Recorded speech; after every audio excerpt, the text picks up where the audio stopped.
చైతన్యం పాఠకులందరికీ మా medical awareness సీరీస్‌కి స్వాగతం. క్యాన్సర్ మన కణాలు వణికెత్తించే ఒక పదం. మన శరీరంలో ఎన్నో వేల కోట్ల సెల్స్ నిండి ఉంటాయి. ఈ సెల్స్ కణాలు ఏవైతే ఉన్నాయో నిరంతరం ఎదుగుతూ, విభజిస్తూ, క్షీణిస్తూ ఉంటాయి. ఈ సెల్స్‌లో అనేక రకాల మ్యుటేషన్స్ పేర్కొన్నప్పుడు ఇవి సెల్ సైకిల్ క్రమశిక్షణ తప్పి, తప్పుదారి పట్టి క్యాన్సర్ సెల్స్‌గా మారుతూ ఉంటాయి. ఇలాంటి ప్రమాదకరమైన, అనవసరమైన సెల్స్ మన శరీరంలో ఏర్పడినప్పుడు, మన శరీరంలో ఉండే immune system programmed cell death అనే ప్రాసెస్ ద్వారా వీటిని నాశనం చేస్తూ ఉంటుంది. కానీ కొన్ని కారణాల వల్ల ఈ క్యాన్సర్ సెల్స్ ఈ ప్రోగ్రామ్డ్ సెల్ డెత్ ప్రాసెస్‌ను తప్పించుకొని విచ్చలవిడిగా ఎదిగి శరీరం అంతా పాకుతూ ఉంటాయి. ఈ మధ్య ఎక్కడ చూసినా క్యాన్సరే, ఎవరికి విన్నా క్యాన్సరే అన్న మాట బాగా వినిపిస్తోంది. నిజానికి ఈ క్యాన్సర్ ఇప్పటిది కాదు. ఎన్నో యుగాల నుంచి ఉంది. ఇప్పుడు అవగాహన పెరగడం వల్ల, డయాగ్నోస్టిక్ టెస్టింగ్ పెరగడం వల్ల ఈ క్యాన్సర్ ఇన్సిడెన్స్ బాగా పెరిగింది. ఇలాంటి ఒక cancer multiple myeloma. Multiple myeloma అనేది బోన్ మ్యారో నుండి వచ్చే క్యాన్సర్. ఇది ఎన్నో యుగాలుగా ఉన్నా కూడా మొట్టమొదటిసారిగా దీన్ని 18వ శతాబ్దంలో గుర్తించారు. ఈ సందర్భంగా మల్టిపుల్ మైలోమా గురించి మనతో కొన్ని విషయాలు మాట్లాడడానికి మన ముందుకొచ్చారు డాక్టర్ సర్వారి యల్లాప్రగడ. ఆవిడ మెడ్రాస్ మెడికల్ కాలేజ్‌లో మెడిసిన్ పూర్తి చేసుకున్న తర్వాత న్యూయార్క్‌లో పోస్ట్ గ్రాడ్యుయేషన్ చేసి, ఆ తర్వాత బేలర్ కాలేజ్ ఆఫ్ మెడిసిన్‌లో ఫెలోషిప్ చేసి, అక్కడ అసోసియేట్ ప్రొఫెసర్ ఆఫ్ హీమటాలజీ అండ్ ఆంకాలజీగా పనిచేస్తున్నారు. ఆవిడ మైలోమాలో ఎంతో పరిశోధన చేసి, అనేక రీసెర్చ్ పేపర్స్ పబ్లిష్ చేసి, గ్రాంట్స్ కూడా పొందారు. ఆవిడ ఎన్నో సందర్భాల్లో ఔట్‌స్టాండింగ్ టీచర్‌గా కూడా గుర్తింపు తెచ్చుకున్నారు. నమస్కారం డాక్టర్ యల్లాప్రగడ గారు. నమస్కారం డాక్టర్ తిగ్గవరపు. మన శరీరంలో ప్రవహించే రక్తంలో ముఖ్యంగా 2 కణాలు చూస్తూ ఉంటాం. రెడ్ బ్లడ్ సెల్స్ మరియు వైట్ బ్లడ్ సెల్స్. ఈ వైట్ బ్లడ్ సెల్స్‌లో ఒక రకమైన కణాన్ని ప్లాస్మా సెల్స్ అంటారు. ఈ ప్లాస్మా సెల్స్ మామూలుగా రక్తంలో ఉండవు. బోన్ మ్యారో ఎక్కడైతే ఈ బ్లడ్ సెల్స్ అన్ని ప్రొడ్యూస్ అవుతూ ఉంటాయో అక్కడ కనిపిస్తూ ఉంటాయి. ఈ ప్లాస్మా సెల్స్ ముఖ్యమైన ఫంక్షన్ ఏంటంటే, మన శరీరాన్ని ఇన్ఫెక్షన్స్ కానీ ఏమైనా అటాక్ చేసినప్పుడు వాటితో పోరాడడానికి యాంటీబాడీస్‌ని తయారు చేస్తాయి. అసలు ఈ ప్లాస్మా సెల్స్ నుంచి ఎటువంటి సమస్యలు రావచ్చు? మీరు చెప్పినట్టు ప్లాస్మా సెల్ కి చాలా ముఖ్యమైన ఫంక్షన్. మన బాడీస్ ని వేరే వేరే రకమైన ఎక్స్టర్నల్ టాక్సిన్స్ వచ్చి అటాక్ చేసినప్పుడు, వైరస్ అయినా బ్యాక్టీరియా అయినా, ప్లాస్మా సెల్స్ యాంటీబాడీస్ క్రియేట్ చేసి వాటితో ఫైట్ చేస్తాయి. ఇప్పుడు ప్లాస్మా సెల్స్ వేరే వేరే రకంగా ఉంటే వేరే వేరే యాంటీజెన్స్ తో ఫైట్ చేయగలవు. కానీ ఉదాహరణకి ఒకే ఒక ప్లాస్మా సెల్ బాగా పెరిగిపోయి మిగతా ప్లాస్మా సెల్స్ ని సప్రెస్ చేస్తే ఆ ప్లాస్మా సెల్ ఎదిగి ఎదిగి ఒకే రకమైన యాంటీబాడీ క్రియేట్ చేస్తుంది. అప్పుడు ఆ ప్రోటీన్ ని మోనోక్లోనల్ ప్రోటీన్ అని పిలుస్తాం. ఈ ప్లాస్మా సెల్ పెరిగి మోనోక్లోనల్ ప్రోటీన్ క్రియేట్ చేసినప్పుడు వేరే వేరే రకమైన సమస్యలు రావచ్చు. ఇప్పుడు ఈ ప్లాస్మా సెల్స్ నుంచి వచ్చే క్యాన్సర్‌ని మల్టిపుల్ మైలోమా అంటాము. ఇంచుమించు 99% ఆఫ్ ఈ మల్టిపుల్ మైలోమా కేసెస్ ఎంగస్ అనే దాంతో మొదలవుతాయి. అసలు ఈ ఎంగస్‌ని ఎలా గుర్తించొచ్చు? దానికి ఏమైనా సింప్టమ్స్ ఉంటాయా? ఒక్కసారి ఎంగస్‌తో డయాగ్నోస్ అయ్యాక ఈ పేషెంట్స్ మల్టిపుల్ మైలోమాకి ప్రోగ్రెస్ అవ్వకుండా ఆపగలమా? మీరు చాలా మంచి ప్రశ్న అడిగారు. మనం ఇప్పుడే మాట్లాడాం కదా, ఒక్క ప్లాస్మా సెల్ బాగా ఎదిగిపోయి ఒకే రకమైన ప్రోటీన్ క్రియేట్ చేస్తే, అదే మీరు యాంటీబాడీస్ అని చెప్పారు కదా, ఒకే రకమైన యాంటీబాడీ క్రియేట్ చేస్తే అది క్లోనల్ యాంటీబాడీ అని పిలుస్తాం. అది మనం ఎం స్పైక్ అని పేరు ఇచ్చాం. ఎం అంటే మోనోక్లోనల్. ఎంగస్ ఏమీ లేదు. ఈ క్లోన్ ప్లాస్మా సెల్ అదే ప్రోటీన్ క్రియేట్ చేస్తుంది. ఆ కండిషన్ ని మనం ఎంగస్ అని పిలుస్తాం. ఎం అంటే మోనోక్లోనల్, జి అంటే గ్యామాపతి, అంటే అవసరమైన ప్రోటీన్ కాకుండా అనవసరమైన ప్రోటీన్ ఉంది. Undetermined significance. Those are the words U and S. So MGUS is nothing but an unrequired protein an antibody that is clonal and is circulating in the bloodstream. చాలా మందికి ఎంగస్ ద్వారా ఏమి ప్రాబ్లం రాకపోవచ్చు. In fact MGUS is an age related condition. Right. మనకి వయసు పెరిగినప్పుడు ఎంగస్ వచ్చే chances కూడా పెరుగుతాయి. అందుకని మీకు ఎంగస్ ఉంటే ఏమి కంగారు పడద్దు. ఎంగస్ ద్వారా ప్రాబ్లమ్స్ అస్సలు రాకపోవచ్చు. ఒక్కొక్కసారి ఎంగస్ ద్వారా ప్రాబ్లమ్స్ రావచ్చు. కొందరికి కిడ్నీ డ్యామేజ్ అవ్వచ్చు. అది ఒక రేర్ కండిషన్. దాన్ని మనం MGRS అని పిలుస్తాం. దాంట్లో R అంటే రీనల్. సో ఆ మోనోక్లోనల్ ప్రోటీన్ ద్వారా కిడ్నీస్ కి ప్రాబ్లం రావటం. కొందరికి ఎంగస్ పెరిగి లెవెల్ 3 grams per deciliter వచ్చినప్పుడు దానికి స్మోల్డరింగ్ మైలోమా అని పేరు పెడతాం. ఆ స్మోల్డరింగ్ మైలోమా కొందరిలో మల్టిపుల్ మైలోమా అనే డిజీజ్ కి, అదే ఒక బ్లడ్ క్యాన్సర్ కి ఇవాల్వ్ అవ్వచ్చు. కానీ స్మోల్డరింగ్ మైలోమా, మల్టిపుల్ మైలోమా రావటం చాలా అన్యూజువల్. అందుకని ఎంగస్ ఉన్న చాలా మందికి అసలు ప్రమాదమే లేదు. ఇంకో ప్రశ్న అడిగారు, అది ఎలా అయినా మార్పు రావటం మనం ఆపచ్చా, క్యాన్సర్ ప్రోగ్రెస్ అవటం మనం ఆపచ్చా? దాంట్లో చాలా యాక్టివ్ రీసెర్చ్ జరుగుతుంది. ఇప్పుడు ఒక 2 స్టడీస్ వచ్చాయి. కొంచెం హై రిస్క్ ఎంగస్, హై రిస్క్ స్మోల్డరింగ్ మైలోమాలో మనం ట్రీట్మెంట్ ఎర్లీగా స్టార్ట్ చేస్తే ఆపచ్చా? అది ఇంకా డిబేట్ లోనే ఉంది. నేను ఎలా ప్రాక్టీస్ చేస్తానంటే, చాలా యంగ్ పేషెంట్ లో, అంటే 60 years కన్నా చిన్న వయసుతో హై రిస్క్ స్మోల్డరింగ్ మైలోమా ఉంటే నేను ట్రీట్మెంట్ ఇనిషియేట్ చేయటం ప్రాక్టీస్ చేస్తున్నాను. కానీ ఇది నా పర్సనల్ ప్రాక్టీస్, అందరూ ఇలా చేయకపోవచ్చు. రైట్. సో ఇప్పుడు మీరు అంటూ ఉన్నారు, ఇలాగా పూర్తిగా మల్టిపుల్ మైలోమాకి మారక ముందు ఒక ఇంటర్మీడియట్ స్టేజ్ ఉంటుంది, స్మోల్డరింగ్ మైలోమా అని. అసలు ఈ స్మోల్డరింగ్ మైలోమాకి మల్టిపుల్ మైలోమాకి వ్యత్యాసం ఎలా చేస్తారు? అసలు ఎలా ఉంటుంది? స్మోల్డరింగ్ మైలోమాలో ట్రీట్మెంట్ మొదలెడతారా మీరు? సో మనం ఎలా ఆలోచిస్తామంటే, కొన్ని డిజీజెస్ లో మనం మ్యాన్ మేడ్ క్రైటీరియా పెట్టుకుంటాం. మనం ఎలా ఆలోచిస్తామంటే, ఎంగస్ పెరిగి 3 grams దాకా చేరితే దాన్ని స్మోల్డరింగ్ మైలోమా అంటాం. అదే స్మోల్డరింగ్ మైలోమా స్టేజ్ లో మన అవయవాలకి ఏమైనా హానికారం వస్తే, కిడ్నీ డ్యామేజ్ అయినా, బోన్ డ్యామేజ్ అయినా, లేకపోతే మన రెడ్ సెల్స్ బాగా తగ్గిపోయి అనీమియా రావటం, అలాంటివన్నీ వచ్చినప్పుడు దాన్ని క్యాన్సర్ అని పేరుస్తాం. ఆ క్యాన్సర్ పేరు మల్టిపుల్ మైలోమా. అందుకని చాలా వరకు అబౌట్ 99% ఆఫ్ ఎంగస్, మన రిస్క్ అసెస్మెంట్ ఎలా అంటే, ఎంగస్ ఉన్న వాళ్ళకి 1% per year ఛాన్స్ ఉంది మైలోమా డెవలప్ అవ్వటానికి. అందుకని మీరే లెక్క వేసుకోండి, ఎవ్రీ ఇయర్ ఎంగస్ ఉన్న వాళ్ళలో 99% కి అసలు ఏమవుతుంది. Smouldering myeloma relatively uncommon condition. Smouldering myeloma నుంచి మల్టిపుల్ మైలోమా ప్రకటిస్తాం. ఆ స్టేజ్ లో మనం క్యాచ్ చేయడం చాలా కామన్. ఇప్పుడు స్మోల్డరింగ్ మైలోమా లో మీరు అడిగారు కదా, ట్రీట్మెంట్ ఇస్తామా ఇవ్వమా అని. ప్రాక్టీషనర్ బట్టి డిపెండ్ అవుతుంది.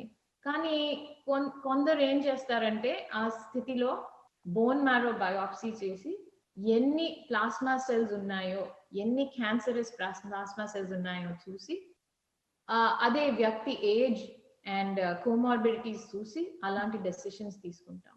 ఓకే. సో ఇప్పుడు క్యాన్సర్ కి అనేక రకాల కారణాలు వింటూ ఉంటాం. కొన్ని క్యాన్సర్స్ ఇన్ఫెక్షన్స్ ద్వారా, HPV కానివ్వండి, HIV ద్వారా కానివ్వండి వస్తుంటాయి. కొన్ని స్మోకింగ్, లంగ్ క్యాన్సర్ ఎస్పెషలీ, కొన్ని లైఫ్ స్టైల్ ఫ్యాక్టర్స్ ఈ మధ్య it's a big contribution to increased incidence of cancers అంటున్నారు. అలా మల్టిపుల్ మైలోమా రావడానికి కారణాలు ఏమిటి? అసలు దీనికి ఎటువంటి రిస్క్ ఫ్యాక్టర్స్ ఉంటే మైలోమా డెవలప్ చేయొచ్చు? అలాగే చాలా మంది అడుగుతూ ఉంటారు, ఇది ఇన్హెరిట్ చేయొచ్చా? Is there a hereditary transmission ఈ మల్టిపుల్ మైలోమా కని? ఇది చాలా ఇంపార్టెంట్ క్వశ్చన్. ఎందుకంటే రిస్క్ ఫ్యాక్టర్స్ అర్థమైతే డిజీజ్ కోర్స్ మనం ఆపచ్చేమో అని ఆలోచిస్తాం. వయసు అన్నిటికన్నా ముఖ్యమైన ప్రమాద కారణం. 60 years కు ఆ ప్రమాదం ఎక్కువ అవుతుంది.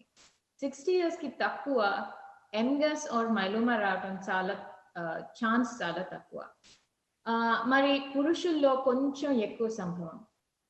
కానీ కొన్ని ఎథ్నిక్ గ్రూప్స్ లో, కొన్ని పాపులేషన్స్ లో ఎందుకో మనం ఎక్కువ మైలోమా చూస్తూ ఉంటాం. ఆ ethnicities African Americans, Middle Easterners, North African population and Mediterranean areas లో కొద్దిగా ఎక్కువ ఉంది. ఎందుకు ఎక్కువ ఉందో అది ఇంకా మనం బాగా అర్థం చేసుకోవాలి. ఎందుకంటే అలాంటివి అర్థం చేసుకున్నప్పుడు మనం డిజీజ్ ప్రివెన్షన్ చేయొచ్చు. ఏ డిజీజ్ లో అయినా prevention is better than cure అంటారు. అందుకని ఇది చాలా ముఖ్యమైన area of research. That is MGUS మైలోమాకి ఎందుకు వెళ్తుంది. నా వేరే వేరే కండిషన్స్ కూడా మనకి హానికరం అవ్వచ్చు. ఒకటి radiation, asbestos exposure, benzene, certain pesticides and chemicals. నేను ఆల్సో చదివినప్పుడు rubber manufacturing, carpenters, fire fighters వాళ్ళకు కూడా కొంచెం ఎక్కువ ప్రమాదం అని చదివాను. షూర్. సో ఇప్పుడు ఎలాంటి సిమ్టమ్స్ ఉంటే మైలోమా అని సస్పెక్ట్ చేస్తారు? యూజువల్గా ఎటువంటి సిమ్టమ్స్ తో ఈ మైలోమా పేషెంట్స్ ప్రెజెంట్ చేస్తూ ఉంటారు? మల్టిపుల్ మైలోమా చాలా రకంగా ప్రెజెంట్ అవ్వచ్చు, కానీ కొన్ని కీ సిమ్టమ్స్ మనం మాట్లాడుతున్నాం. First anaemia. ఇప్పుడు మనం చెప్పినట్టు ఇవి తెల్ల రక్త కణాల నుంచి వస్తున్నాయి. ఈ రక్త కణాలు బాగా పెరిగిపోయి మన ఎర్ర రక్త కణాలని బాగా సప్రెస్ చేసినప్పుడు మనకి అనీమియా రావచ్చు. కాకుండా ఈ తెల్ల రక్త కణాలు అన్ని చోట్లకి వెళ్ళి బోన్స్ లో నివసించాలి. అలా చేసినప్పుడు బోన్స్ లో నొప్పి రావటం, బోన్స్ లో మనం లిటిక్ లీజన్స్ అంటాం. అంటే ఆల్మోస్ట్ హోల్స్ లాగా ఆలోచించండి, బోన్స్ లో హోల్స్ లాగా. అప్పుడు ఆ బోన్స్ వీక్ అయినప్పుడు ఫ్రాక్చర్స్ రావచ్చు కదా. అందుకని బోన్ పెయిన్, ఫ్రాక్చర్స్ అవన్నీ ఒక ప్రెజెంటింగ్ సిమ్టమ్. ఇంకోటి ఏంటంటే ఈ ప్రోటీన్ బాగా మన రక్తంలో సర్క్యులేట్ అయిపోయి కిడ్నీస్ దాకా వెళ్ళి కిడ్నీస్ ని బాగా ఇరిటేట్ చేస్తే ఆ కిడ్నీస్ పాపం అంత ప్రోటీన్ హ్యాండిల్ చేయలేకపోయి కిడ్నీస్ వచ్చును. సో ఇవి వేరే రకమైన సిమ్టమ్స్. ఇంకో సిమ్టమ్ మనం ఏం ఆలోచించాలంటే ఫెయిలియర్ టు థ్రైవ్. అంటే వెయిట్ లాస్ రావటం. అసలు ఎందుకు వెయిట్ లాస్ వస్తుంది, నేను బాగా ఆహారం తీసుకుంటున్నాను కదా, అలాంటి ఆలోచనలు వచ్చినప్పుడు ఎప్పుడు క్యాన్సర్ గురించి ఆలోచించాలి. రైట్. సో ఇప్పుడు డయాగ్నోసిస్ విషయానికి వస్తే మామూలుగా క్యాన్సర్స్ కోసం బయాప్సీ చేస్తారు, ఇమేజింగ్, ఇది అందరికీ తెలిసిన విషయమే. కంపేర్ టు కొన్ని cancers myeloma diagnostic testing process చాలా ఇలాబరేట్. మనకు తెలిసినట్టు మల్టిపుల్ ఫ్యాక్టర్స్ని, ఇప్పుడు మీరు ఇందాక చెప్పినట్టు బీట్ అనీమియా, క్రాబ్ క్రైటీరియా, మనం ఏదైతే బాగా మాట్లాడుకుంటాం మెడిసిన్ టర్మినాలజీలో, అలా మల్టిపుల్ క్రైటీరియా తీసుకుంటాం. అది కాకుండా బోన్ మ్యారో ఎవిడెన్స్, సో ఇలా చాలా థింగ్స్ ఉంటాయి. అసలు ఎలా డయాగ్నోసిస్ టెస్టింగ్ మొదలెడతారు ఈ మైలోమా పేషెంట్స్ కి? మైలోమాని ఎలా నిర్ధారణ చేస్తారు? ఏ స్టేజ్ లో ఉందో ఆ స్టేజింగ్ ప్రాసెస్ ఎలా ఉంటుంది దీనికి? అవును, ఇది కూడా చాలా మంచి ప్రశ్నలు అడుగుతున్నారు. మైలోమా కొంచెం వేరు రకమైన క్యాన్సర్. ఇప్పుడు ఉదాహరణకి లంగ్ క్యాన్సర్ తీసుకోండి. స్టేజ్ 1 అంటే మనకి బాగా అర్థమైపోతుంది. స్టేజ్ 1 అంటే లంగ్ క్యాన్సర్ చిన్నది, ఒకే చోటులో ఉంది. లంగ్ క్యాన్సర్ స్టేజ్ 4 అంటే వేరే వేరే అవయవాలకి స్ప్రెడ్ అయినట్టు. కానీ మైలోమా స్టేజింగ్ కొంచెం వేరుగా ఆలోచించాలి. స్టేజింగ్ గురించి మాట్లాడే ముందర మనం జస్ట్ రెగ్యులర్ బ్లడ్ టెస్ట్ ఎలా చేస్తామో మాట్లాడతాం. ఇప్పుడు బ్లడ్ కౌంట్ చేస్తాం, బ్లడ్ కౌంట్ అంటాము. అదే చెప్పాను కదా, మనకి అనీమియా రావచ్చని. సో అది కంప్లీట్ బ్లడ్ కౌంట్ లో తెలుస్తుంది. ఇంకోటేమో కాంప్రిహెన్సివ్ మెటబాలిక్ ప్రొఫైల్. అదే కిడ్నీస్ ఎలా ఫంక్షన్ అవుతున్నాయి, ఎలక్ట్రోలైట్స్ ఎలా ఉన్నాయి. ఎందుకంటే మన బోన్స్ ఎఫెక్ట్ అయినప్పుడు మన కాల్షియం బాగా పెరగచ్చు. సో అలాంటివన్నీ సింపుల్ టెస్ట్ తోనే కనిపెట్టచ్చు. Complete blood count, comprehensive metabolic panel. ఆ కాంప్రిహెన్సివ్ మెటబాలిక్ ప్యానల్ లో ఒక చిన్న క్లూ రావచ్చు. దాంట్లో టోటల్ ప్రోటీన్ అది చాలా ఎక్కువగా ఉందనుకోండి, అప్పుడు నెక్స్ట్ థింగ్ మనం ఆల్బుమిన్ ఎలా ఉందో చూస్తాం. ఆ టోటల్ ప్రోటీన్ ఆల్బుమిన్ మధ్యస్థంలో అది గ్యాప్ అంటాం. అది ఎలా క్యాల్కులేట్ చేస్తాం అంటే టోటల్ ప్రోటీన్ మైనస్ ఆల్బుమిన్. ఆ గ్యాప్, ఆ ప్రోటీన్ గ్యాప్ కొంచెం ఎక్కువగా ఉంటే అప్పుడు నెక్స్ట్ స్టెప్ మనం ప్రోటీన్ ఎలక్ట్రోఫోరీసిస్ చేస్తాం. ప్రోటీన్ ఎలక్ట్రోఫోరీసిస్ అంటే ఏం లేదు, ఆ ప్రోటీన్స్ అన్ని తీసుకుని జెల్ మీద రన్ చేస్తే పాజిటివ్ టు నెగటివ్ చార్జ్ ద్వారా మనం ప్రోటీన్స్ ని సెపరేట్ అవుట్ చేయొచ్చు. అప్పుడు ఎం స్పైక్ ఉందో లేదో తెలిసిపోతుంది. ఆ ఎం స్పైక్ ఒక way of understanding the diagnostic test for myeloma. నేను చెప్పాను కదా, mostly it will be around 3 or higher. Right. అది కాకుండా వేరే ఇమ్యూన్ ప్రోటీన్స్ ఎలా ఉన్నాయో, ఇప్పుడు మైలోమా ప్రోటీన్ ఎదిగినప్పుడు వేరే ఇమ్యూన్ ప్రోటీన్స్ బాగా తగ్గచ్చు.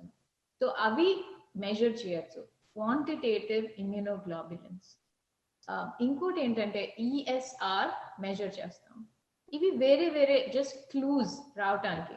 రైట్. కానీ స్టేజింగ్ దాకా వచ్చినప్పుడు we basically look at 4 different things. ఒకటి ఆల్బుమిన్, ఇంకోటి బీటా 2 మైక్రోగ్లోబులిన్ అని ఇంకో ప్రోటీన్, ఇంకోటి ఎల్డిహెచ్. అవి 3 రక్తం నుంచే టెస్ట్ చేసేయచ్చు. కానీ 4వది బోన్ మ్యారో బయాప్సీ చేయాలి. దానికి మనం ఏం చేస్తామంటే 2 భాగాలు ఉంటాయి. ఆస్పిరేషన్ అంటే మన ఎముక మధ్య భాగం నుంచి రక్తం డ్రా చేయటం, చాలా సింపుల్ ప్రొసీజర్, ఏమీ ప్రమాదం ఏం లేదు ఆ ప్రొసీజర్ తో.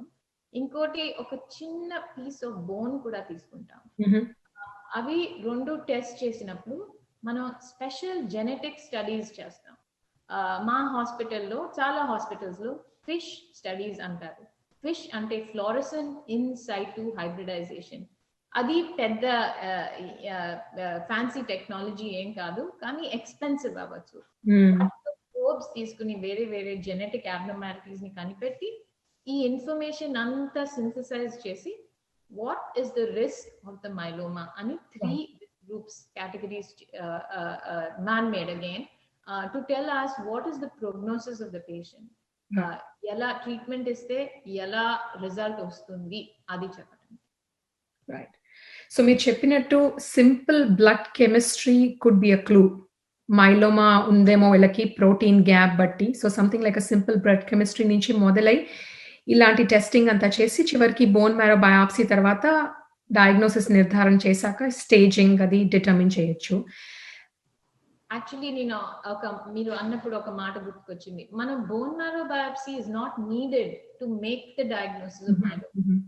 చాలా ఇంపార్టెంట్, ఎందుకంటే కొందరు బోన్ మ్యారో రిజల్ట్స్ కోసం వెయిట్ చేస్తూ ఉంటే ట్రీట్మెంట్ డిలే అయిపోయి మన అవయవాలకి హానికరం అవ్వచ్చు.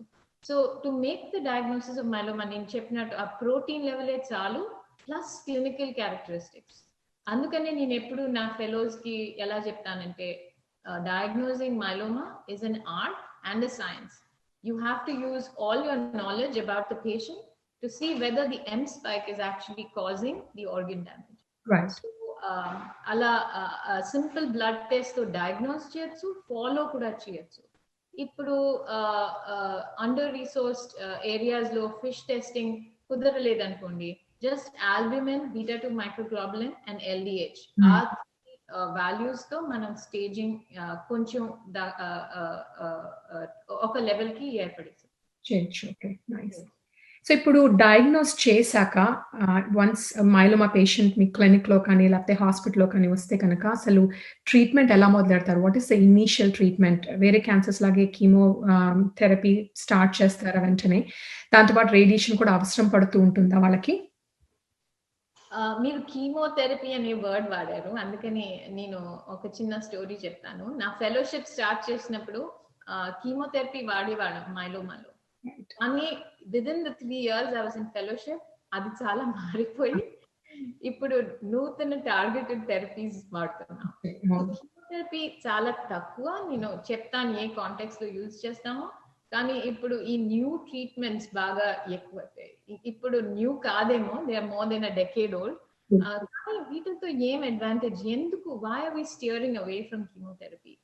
ఎందుకంటే ఈ నూతన చికిత్సలతో సైడ్ ఎఫెక్ట్స్ తక్కువ, డిజీజ్ ఎఫికసీ ఎక్కువ. So it is really a win win situation. అందుకనే కీమోథెరపీ చాలా తక్కువ వాడతాం, కానీ ఈ న్యూ ట్రీట్మెంట్స్ లో చాలా కేటగిరీస్ ఉన్నాయి. అవి ఎలా కంబైన్ చేయాలో మనం ఇంకా నేర్చుకుంటున్నాం. ఒక రూల్ ఆఫ్ థమ్, ఎన్ని కేటగిరీస్ కంబైన్ చేయగలిగితే అన్ని categories it seems to be making greater progress that Right. way. So far we are using 3 or 4 drug regimens in combination, and more combinations are being studied, like 5 drug combinations.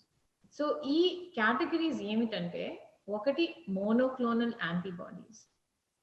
దాంట్లో అప్పుడే 4 చికిత్సలు ఉన్నాయి ఆ కేటగిరీలోనే. ఇది ఒకటి చెప్తాను. ఒకటి డారటూమాబ్, అది చాలా ఎక్కువగా వాడుతున్నాం. అండ్ ఇంకా 2-3 వస్తున్నాయి, వచ్చాయి యాక్చువల్లీ, ఆల్ FDA అప్రూవ్. కానీ ఇది ముఖ్యంగా కంబైన్ చేస్తున్నారు అందరూ. ఇంకో కేటగిరీ ఏంటంటే ఇమ్యూనో మాడ్యులేటర్స్. దాంట్లో కూడా 3 చికిత్సలు అప్పుడే ఉన్నాయి, and 1 more is coming. Proteasome inhibition లో కూడా అది 3rd కేటగిరీ, దాంట్లో కూడా 3 డ్రగ్స్ ఉన్నాయి. సో మీరు చూసినట్టు these are the top 3 categories: antibodies, immunomodulators, proteasome inhibitors, and each కేటగిరీలో ఎన్నో మెడిసిన్స్ ఉన్నాయి. So if you are patient with myeloma, మీ ఆప్షన్స్ ఎన్నో ఉన్నాయి. రైట్. ఇవి కంబైన్ చేసినప్పుడు బెస్ట్ ఎఫికసీ వస్తుంది. So 3 drugs, 1 in each category, అలా మేము ఆలోచిస్తున్నాం. ఇంకో కామన్ కేటగిరీ ఏంటంటే steroid medications, prednisone, dexamethasone. Asma ఉన్న వాళ్ళు చాలా వాడుతూ ఉంటారు. ఇటువంటివే పాత మెడిసిన్స్, కానీ చాలా efficacious in myeloma when you combine them. ఇంకో కొత్త కేటగిరీస్ ఉన్నాయి. అవి ఒకటి HDAC ఇన్హిబిషన్, ఎక్స్పోర్టిన్ ఇన్హిబిషన్, అండ్ మనం తర్వాత మాట్లాడతాం CAR T థెరపీ. సో ఇవన్నీ వేరే వేరే కాంబినేషన్స్ లో, డిఫరెంట్ డిజీజ్ స్టేజెస్ లో మనం వాడినప్పుడు లైఫ్ చాలా ప్రొలాంగ్ అవ్వచ్చు.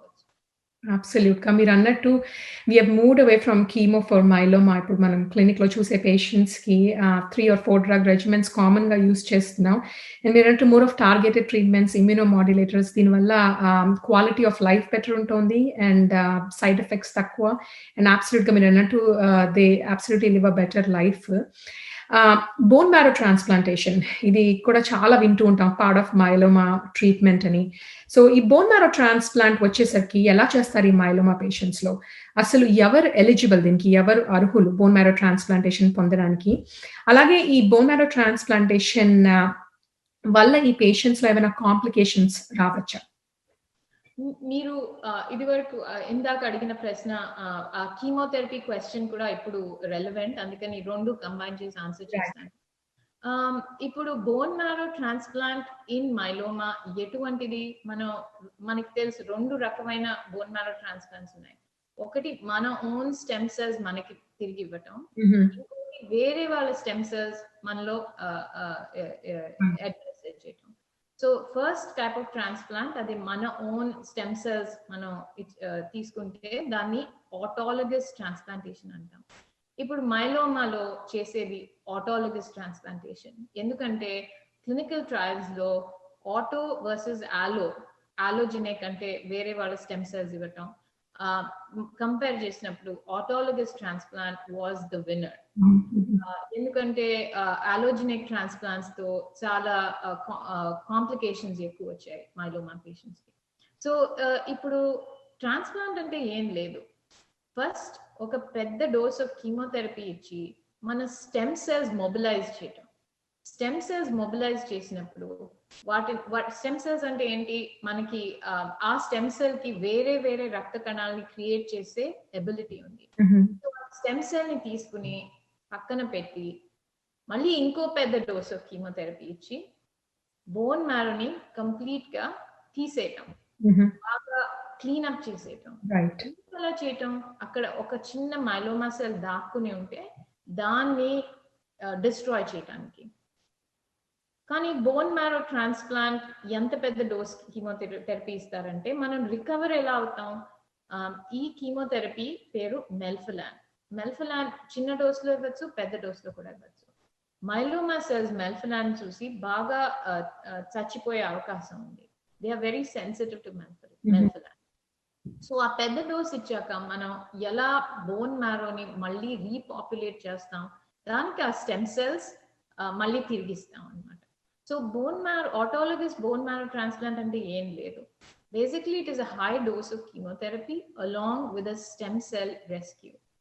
So you need a chemo-sensitive disease, ante multiple myeloma lanti disease that also responds to chemotherapy. Right. కానీ ఇప్పుడు కీమోథెరపీ ఇస్ గ్రేట్. ఈ ఈరాలో మనం స్టిల్ పేషెంట్స్ ని బోన్ మ్యారో ట్రాన్స్ప్లాంట్స్ కి రిఫర్ చేస్తున్నాం. కానీ మీకు బోన్ మ్యారో ట్రాన్స్ప్లాంట్ చాలా ఎక్స్పెన్సివ్ అయిందనుకోండి, అది తీసుకునే అర్హత లేదనుకోండి, అప్పుడు ఏం ప్రమాదం లేదు. నేను చెప్పినట్టు నావెల్ ట్రీట్మెంట్స్ చాలా ఎఫికేషియస్ అండ్ ఎన్నో ఉన్నాయి కదా, అది సీక్వెన్స్ చేయొచ్చు. ఇదే బోన్ మ్యారో ఇదే కాంటెక్స్ లో కీమోథెరపీ కూడా ఇవ్వచ్చు. సైక్లోఫాస్ఫమైడ్, బెండమస్టిన్, కొంతవరకు డాక్సోరూబిసిన్, అవన్నీ మైలోమాలో పనిచేయచ్చు. కానీ ట్రాన్స్ప్లాంట్ కాంటెక్స్ట్ లో మెయిన్ గా మెల్ఫలాన్ ఇస్తాము. సో బోన్ మ్యారో ఇందాక మనం మాట్లాడుకున్నట్టు అసలు ఎలాంటి పేషెంట్స్ ని ఈ బోన్ మ్యారో ట్రాన్స్ప్లాంట్ కి పంపిస్తుంటారు? ఎవరు దీనికి ఎలిజిబుల్? అది చాలా మంచి ప్రశ్న అడిగారు. ఎందుకంటే నేను కూడా వేరే వేరే ట్రాన్స్ప్లాంటర్స్ తో మాట్లాడినప్పుడు, నేను ట్రాన్స్ప్లాంట్స్ చేయను, నా పేషెంట్స్ ని రిఫర్ చేస్తాను.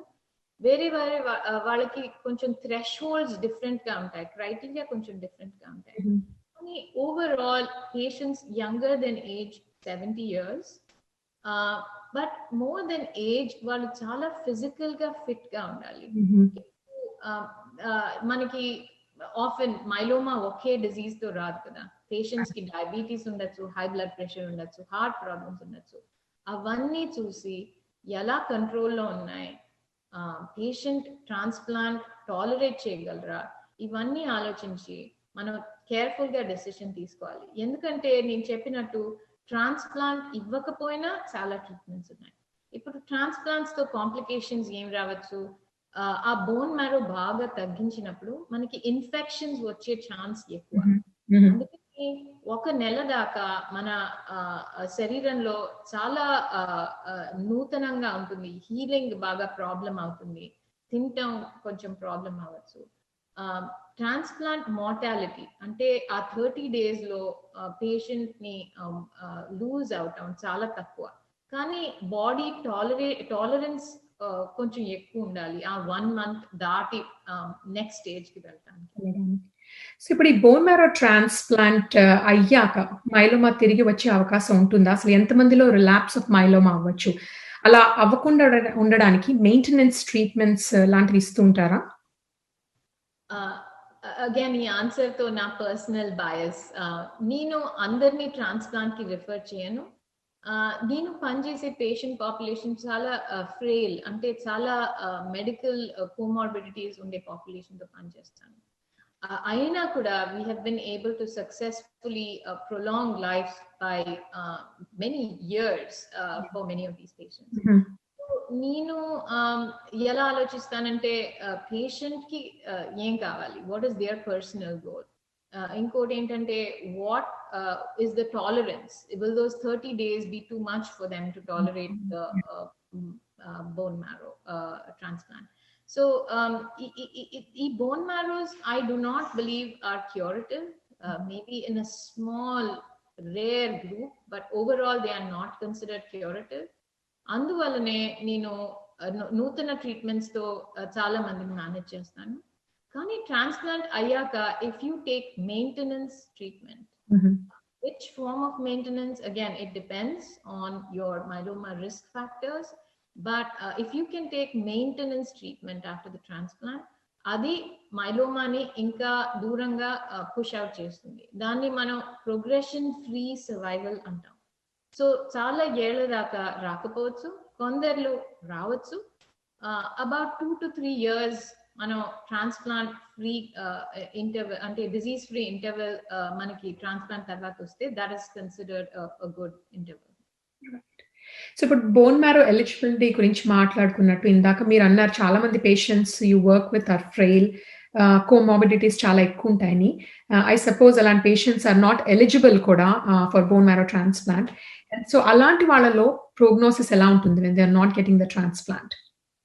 సో మనం అనుకున్నాం కదా, it depends on the stage of myeloma. Very early stage గురించి maybe we can talk about that నా. ఒక స్టేజ్ మనం సాలిటరీ ప్లాస్మాసైటోమా అంటాం. అంటే ఒకే ఒక లొకేషన్ లో ఈ మైలోమా ప్లాస్మా సెల్స్ ఉన్నాయి. దాంతో మనం సర్జరీ ఆర్ రేడియేషన్ తో, మెయిన్ గా రేడియేషన్ తో మనం యాక్చువల్లీ క్యూర్ చేయొచ్చు. సో వాళ్ళ prognosis about 50% of patients with solitary plasmacytoma can achieve cure without getting any systemic therapy. అసలు జస్ట్ నూతన థెరపీస్ కూడా అక్కడ లేకుండా జస్ట్ రేడియేషన్ అండ్ సర్జరీ. కానీ అది చాలా రేర్ కండిషన్. దాంట్లో క్యూర్ రావచ్చు, కానీ మిగతా పేషెంట్స్ కి depends on the stage of the myeloma and the genetic cells, which is part of the staging, genetics of the cells, which is part of the staging of myeloma. Kani motanki, the way myeloma survival has grown, it has grown really by years and not by months. So it has been a really great success story, all kinds of teamwork, international collaborations and researchers coming together. So even frail patients, ఇక్కడ నా chart వెనకాల చూస్తున్నారు కదా, this is survival of patients by age group. Over the, even if you are in your 80s, we can prolong your survival by years. So it's not just for the young patients. Right. So myeloma, we all know it's a systemic disease ani. It's not just limited to one particular, say, bone marrow ఒకటే effect అవ్వడం కాదు. మనం ఇందాక already మాట్లాడుకున్నాం, చాలా organs effect అవుతూ ఉంటాయి. ముఖ్యంగా బోన్స్, ఎముకలు ఏవైతే ఉన్నాయో ఇది చాలా కామన్ గా ఎఫెక్ట్ చేసి మీరు ఇందాక అన్నారు ఫ్రాక్చర్స్ కి అవకాశం ఎక్కువ. సో బోన్ హెల్త్ చాలా important and part of treatment. దానికి ఎటువంటి ట్రీట్మెంట్స్ ఇస్తారు, అసలు ఎలాంటి చర్యలు తీసుకోవాలి దానికి? ఇది చాలా ఇంపార్టెంట్ క్వశ్చన్. ఎందుకంటే to care for the cancer patient, it is not just about caring for the cancer, but a lot about supportive care. So this concept really spans many diseases. Sure. In fact, meer indaga transplant gurinchi adigaru kada, why has transplant changed in terms of mortality? That is because of supportive care. Sure. So alage manam bone health gurinchi alochinchinappudu, we have to think about all the morbidity myeloma can cause: fractures, immobility, most importantly pain.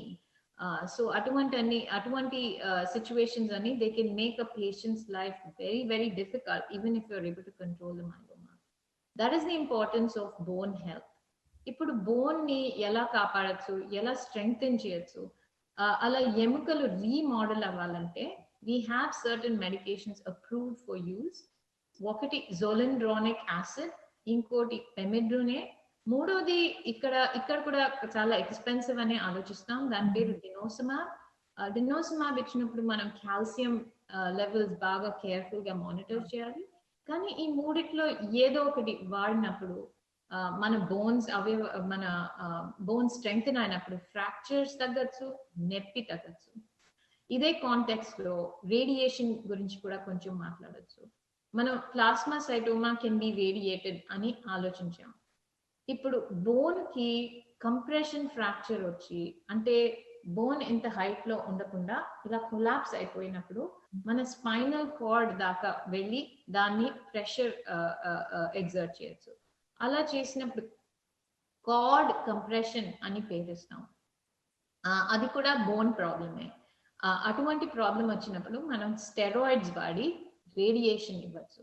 So bone health కి bone remodelling agents and bone related fractures, spinal cord compression వచ్చినప్పుడు radiation ఇస్తే మనం patient కి బాగా quality of life ఇవ్వచ్చు.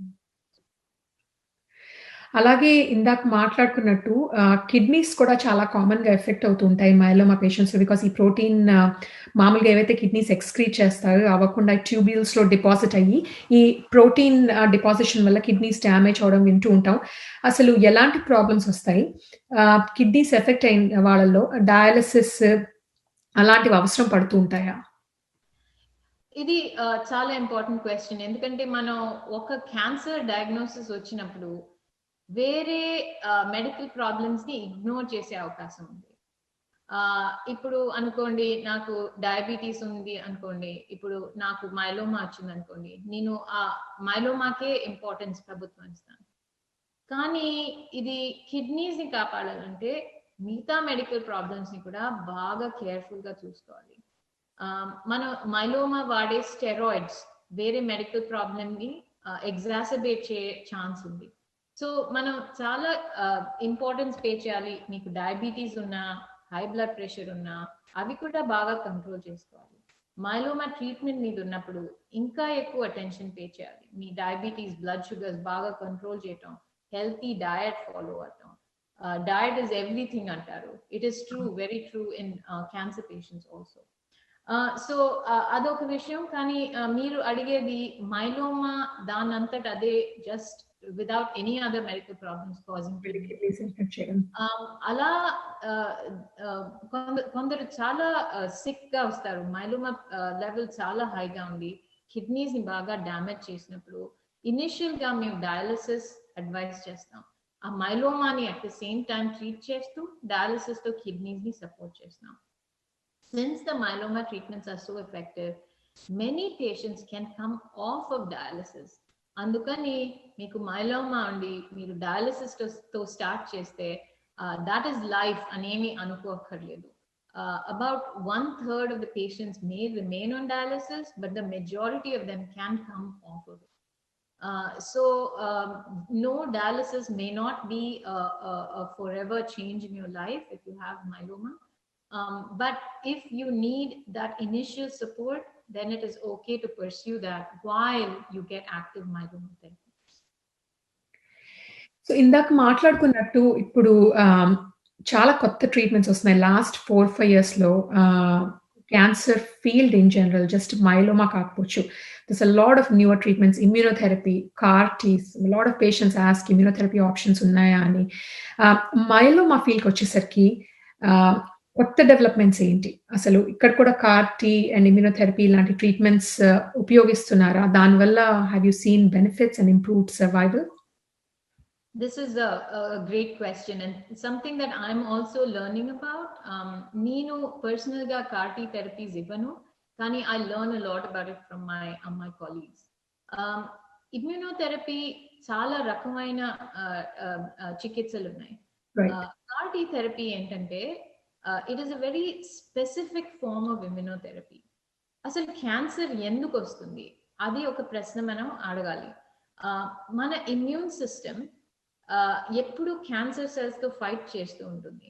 మామూలుగా మన immune system నెగ్గుతుంది, కానీ క్యాన్సర్ సెల్ నెగ్గినప్పుడు అంటే మన ఇమ్యూన్ సెల్ బాగా అలసిపోయి ఆ బ్యాటిల్ లూజ్ చేసే అవకాశం ఉంటుంది. అప్పుడు క్యాన్సర్ రావచ్చు. ఆ క్యాన్సర్ ని ఎలా ఫైట్ చేయాలి, మన ఇమ్యూన్ సిస్టమ్ కి మళ్ళీ రీట్రైనింగ్ ఇచ్చి ఆ క్యాన్సర్ ఫైట్ చేసేలాగా చేయటం మనం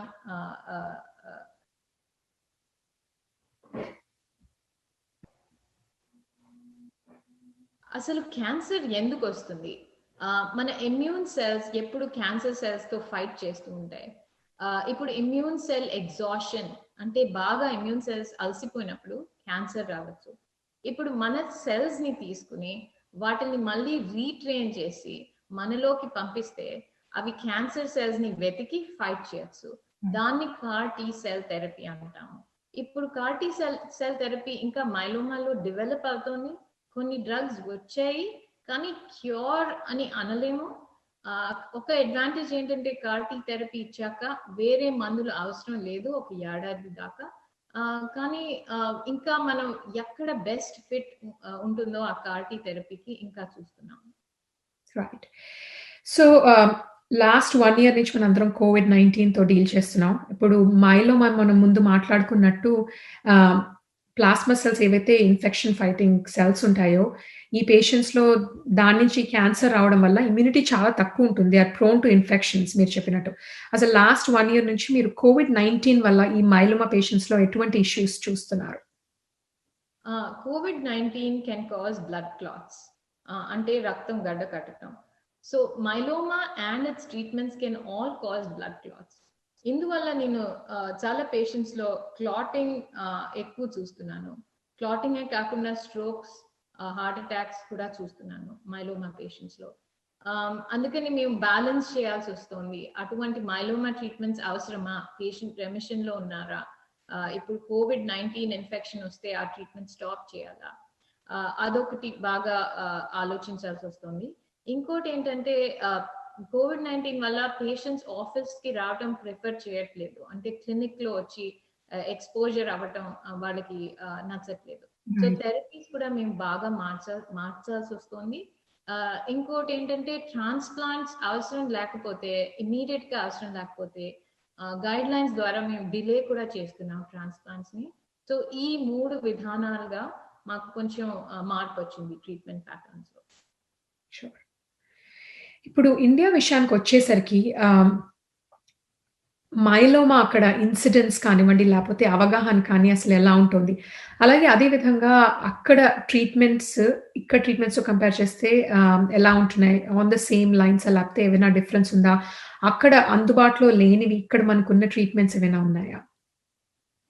ఇండియాలో కూడా ఇన్సిడెన్స్ మనం it's not common, it's very rare. Again పురుషుల్లో కొంచెం ఎక్కువ ఇన్సిడెన్స్ కనిపిస్తుంది.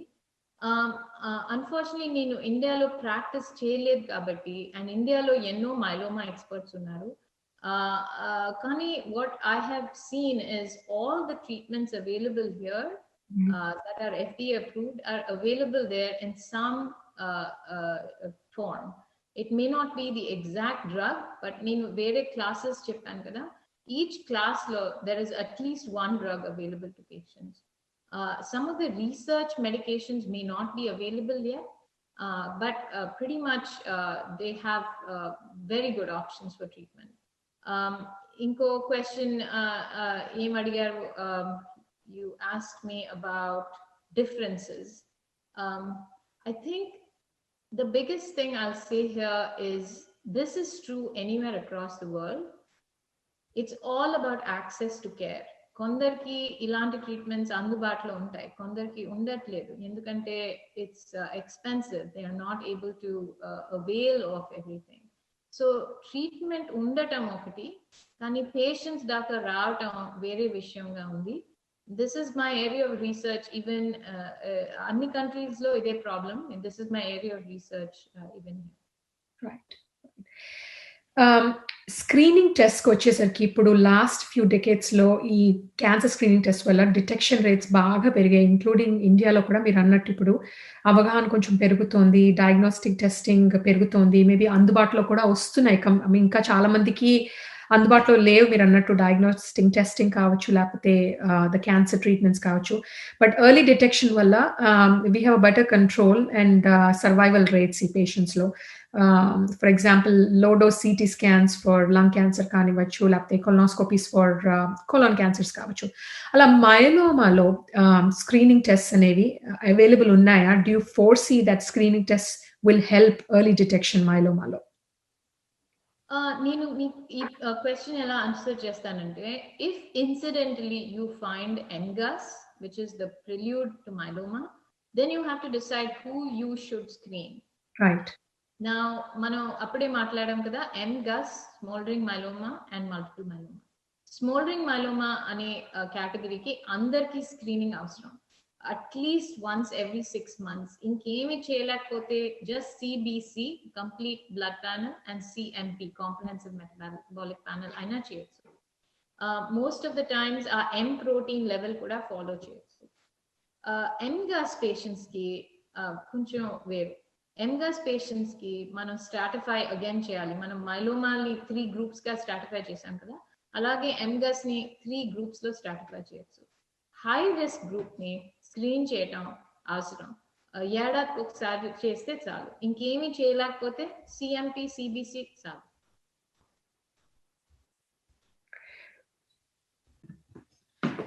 ఇంకోటి ఏం చేస్తామంటే, మనం బోన్స్ గురించి మాట్లాడాం కదా, once a year high risk MGUS or smoldering myeloma patients కి బోన్ ఇమేజింగ్ చేస్తాం.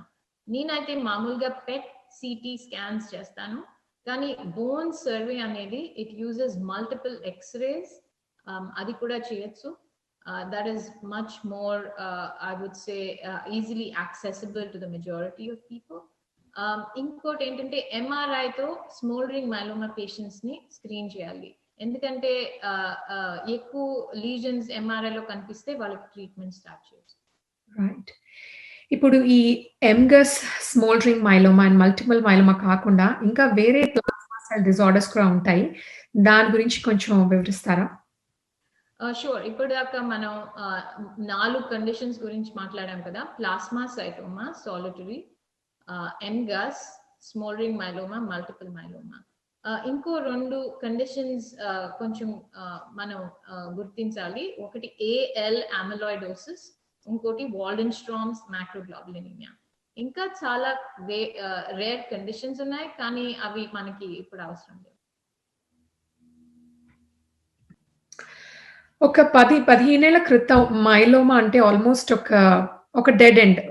మేబీ ఒక డెత్ సెంటెన్స్ అన్నా ఆశ్చర్యపోకలేదు. అలా అనేవారు. అసలప్పుడు అవగాహన తక్కువే. ట్రీట్మెంట్స్ కూడా అంతగా ఉండేవి కావు. కానీ ఇప్పుడు లాస్ట్ డెకేడ్‌లో చూస్తే కనుక survival of myeloma patients almost 3 రెట్లు పెరిగింది. దీనికి అవగాహన కావచ్చు, లేకపోతే డయాగ్నోస్టిక్ టెస్టింగ్ ఇందాక అనుకున్నట్టు కావచ్చు, లేకపోతే కొత్త ట్రీట్మెంట్స్ మనం మాట్లాడుకున్నవి కావచ్చు. అసలు ఇప్పుడు ఈ 2021లో ఎవరైతే మైలోమాతో డయాగ్నోస్ అవుతున్నారో వాళ్ళ సర్వైవల్ అండ్ అవుట్‌లుక్ ఎలా ఉంటుంది? వాళ్ళ ప్రోగ్నోసిస్ ఎలా ఉంటుంది? Do you think we are getting close to a cure for myeloma? So race to the cure antaru. I don't think we have attained or reached the finish line yet. Kani new treatments, especially CAR T therapy treatments, though that horizon shows that cure may be in the horizon. Kani cure lekapoina, you can think of myeloma now as a chronic condition. Andukane I told you the story about my fellowship. First year of fellowship, we didn't have that many options. My last year of fellowship, everything changed. So I had to learn so much and that's a good thing. So new treatments though, you can turn myeloma into a chronic condition, not to undermine the cancer. It is still a cancer. Kani enno rakamaina treatment sequence chesinappudu life can be more than 5 years, close to 10 years for many patients. I have patients who have survived more than 22 years from myeloma. So andukani yes, I think you can now think of it as a chronic condition. Whether or not we can cure it yet, I think we will be able to in the near future. Right. So at least if not cure, we are almost close to a stage where a chronic condition like hypertension, diabetes laga mandulu తీసుకుంటూ sequence చేసుకుంటూ at least the survival చాలా పెరిగింది compared to ఇది వరకు మీద చూస్తే కనుక. Exactly. And maintenance treatments తో అంటే డిజీజ్ కనపడకపోయినా మనం చికిత్సలు ఇస్తూ ఉంటే you can prevent the disease or push it down further, and treatment మనం దాని progression free survival అంటాం. అది పెరుగుతూనే ఉంది మన ట్రీట్మెంట్స్. రైట్. రిలాప్స్ ఛాన్స్ తగ్గిస్తున్నాం బై ద డే. అందుకని మీకు మైలోమా ఉన్నా, ఎంగస్ ఉన్నా, స్మోల్డరింగ్ మైలోమా ఉన్నా, one thing to know is you have so many options. మీకు ఎన్నో ఆప్షన్స్ ఉన్నాయి. Life is not over. It's just a new life that's beginning. Yes, మీకు ట్రీట్మెంట్స్ అవసరం, చాలా ఏళ్ల థెరపీ ట్రీట్మెంట్స్ అవసరం, కానీ you can't say that of many advanced cancers. Many advanced cancers, you do not have such a good longevity. Right, absolutely. అసలు I know మీరు ఇప్పుడు చెప్తున్నట్టు మైలోమాలో చాలా రీసెర్చ్ చేశారు. అసలు మైలోమాకి ప్రేరణ ఏమిటి మీకు అసలు? అండ్ అలాగే మీరు ఇండియాతో ఏమైనా కొలాబరేషన్స్ చేయడానికి చూస్తున్నారా? యాక్చువల్లీ డాక్టర్ తీగవరపు, మీరు ఈ సెషన్ కి ఇన్వైట్ చేసినప్పుడు ఈ ప్రశ్న మిమ్మల్ని అడుగుదాం అనుకున్నాను. నేను బెంగళూరు వెళ్ళినప్పుడు, నేను పుట్టి పెరిగింది బెంగళూరులో. I was able to go to a few hospitals in Bangalore and connect with the doctors there, and give some talks to the students there. But I was looking, ideas how we can have a long-term collaborative with physicians and patients in India. Right. I think, that's a great question. మనం ఎప్పుడు అనుకుంటూ ఉంటాం అక్కడి నుంచి వచ్చాం, maybe something to give back to the Indian society. And sometimes ఫిజికల్గా వెళ్ళి చేయడం కుదరకపోవచ్చు. మనకి ఇక్కడ ఇండో అమెరికన్ ఆర్గనైజేషన్స్ ఉన్నాయి where physicians, especially haematologist like us, our meeting of Indian origin కలిసి చూస్తూ ఉంటాం. So I think it may be a good opportunity there to actually leverage and see what we can do to collaborate Indian physicians తో కానీ exchange ideas కావచ్చు, లేకపోతే trying to get a fellow from there to train here for newer treatments which are not yet available, like be it CAR T, which is still in not widely available there. Ikkade inka antala ledu except for some of the specialized centers. And also try to maybe see how we can increase awareness rural areas lo maybe, because that's where I think the care is lacking or the awareness lacking, because ఇప్పుడు city or corporate hospitals కి వచ్చేసరికి almost మనకి ఇక్కడ అమెరికాలో ఎలా ఉందో అక్కడ treatments అందుబాటులో ఉంటున్నాయి. సో మేబీ అక్కడ somewhere where physicians of Indian origin అక్కడ ఫోకస్ చేయొచ్చేమో.